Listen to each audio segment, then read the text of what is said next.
This is Jeff Bird with Radio Mysterium. Electromagnetic frequencies are a silent killer. Whether this genocide is on purpose or simply a byproduct of greed is up for debate, but I will go on record as saying it's totally part of Agenda 21, and in my opinion, definitely on purpose.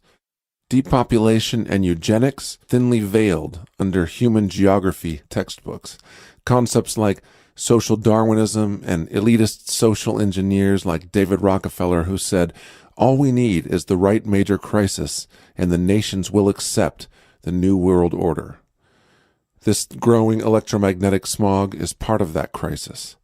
Dr. Joseph Mercola says we are in the midst of the largest human experiment in our history due to the influx and exponential growth of harmful EMF. Even the International Agency for Research on Cancer concluded officially that exposure to cell phone radiation is a possible carcinogen in the same category as DDT, lead, and carbon monoxide in the development of cancer. Dr. Martin Blank of Columbia University is one of the leading experts in the entire world on the effects of EMF to our DNA.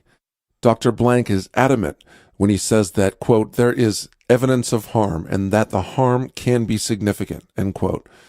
In fact, the military has admitted to testing and using extremely low frequencies as weapons, and if the military is weaponizing radio frequencies, there's a pretty good chance that it's no good for us to be around this stuff 24/7. Yet our world is absolutely saturated with it, and people love their cell phones so much they've become addicted to it, literally and figuratively, and essentially blind to the consequences because these radio frequencies are invisible.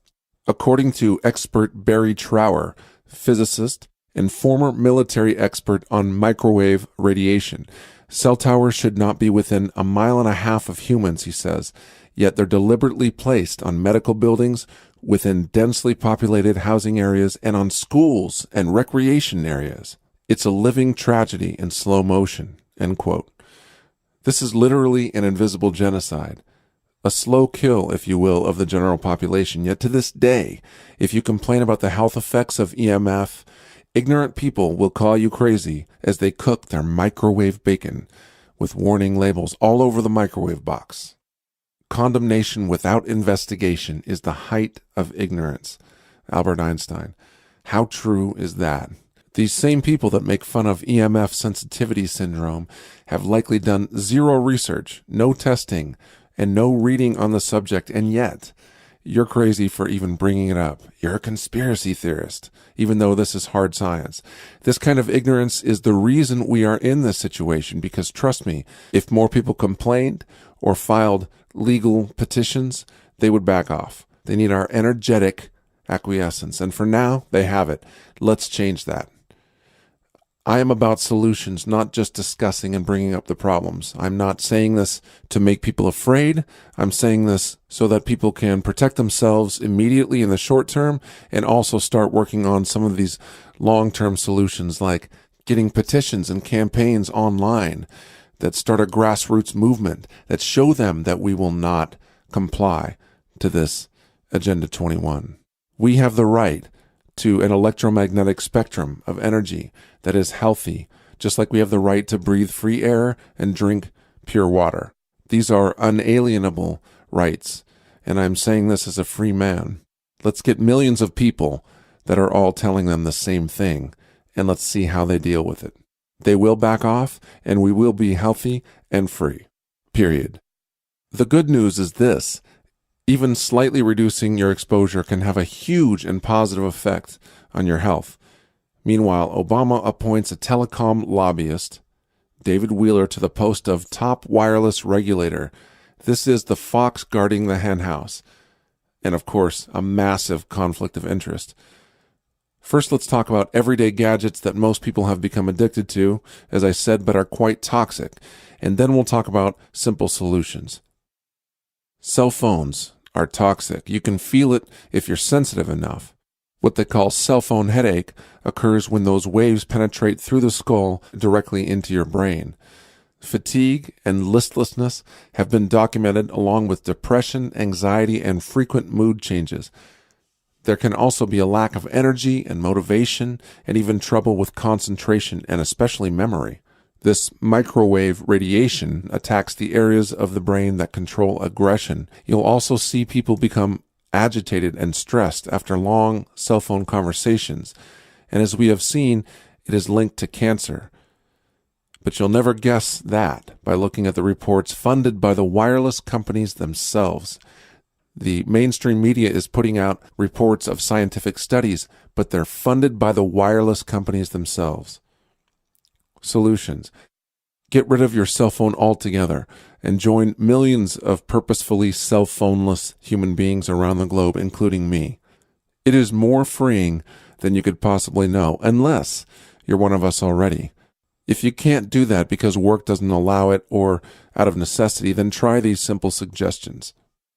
Turn off the cell phone whenever you're not using it and simply periodically check it throughout the day and return those calls.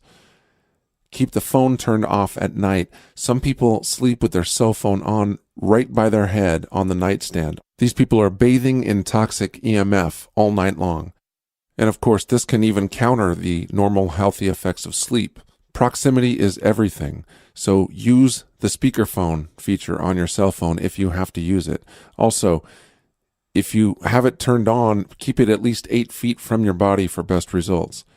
Generally speaking, only use it when you have to, if at all, and keep it turned off as much as possible. I am waiting for scalar wave cell phones to be invented so that I can be healed as I talk rather than irradiated and sickened. This technology actually exists, and we must bring it to market and show there is demand. Let's talk about Wi-Fi routers. It's like having a small radio station in your house. Whenever it's turned on, it's pulsing and emitting toxic radio frequencies in your living space. And remember, whenever you walk into a room or cafe or hotel, you're surrounded by other people's EMF pollution coming through the walls and filtering into your space as well. So it's not just your devices and gadgets, it's everyone else's in any public space. Solutions? Plug your computer directly in. You'll get a more consistent, faster connection to the internet, and you won't have to worry about your health while you work.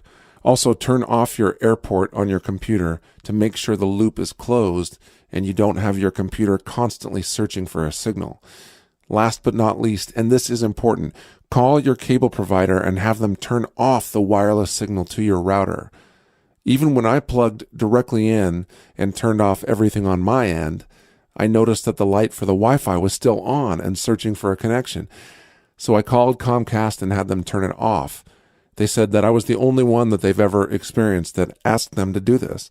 When I did all of those things myself, I totally noticed the difference right away. Let's talk about video games. It used to be that you would just worry about the effect of chaotic flicker rate in the graphics and violent content for your kids. Ah, the good old days. Now, video game consoles are wireless, so they radiate your kids as they play. Not good. Solution? I suggest buying an old school system with the controllers that still use wires. Call it vintage gameplay, and your kid might dig it. Truthfully, some of the best games were indeed on older machines anyway. Graphics can enhance but never make up for solid gameplay. Okay, that was a nerd alert, but Bluetooth. Unfortunately, Bluetooth is part of this toxic feedback loop and is harmful to your body as well, and I avoid it like the Black Plague. It's important to sacrifice convenience for health, especially these days. This goes for wireless mouse and keyboard as well. So get the old school versions that save your money on batteries and always work and have better connectivity anyway, while also keeping you healthy. Cell towers. The experts say that cell towers should not be within 1.5 miles of human beings, but obviously the government is not listening. These emit powerful frequencies, yet as of now we have no control over where they can be placed. We are being radiated as if we were on the deck of an aircraft carrier 24/7. This absolutely has to change if we want to survive. No more being divided, no more Hegelian dialectic, no more trolls on websites. Let's just do this for the sake of the health of all people, whether we agree on the details or not. Solutions? Try to live or find a place at least 2 miles or more from the nearest cell tower. If that isn't possible, it is important to protect yourself with orgonite.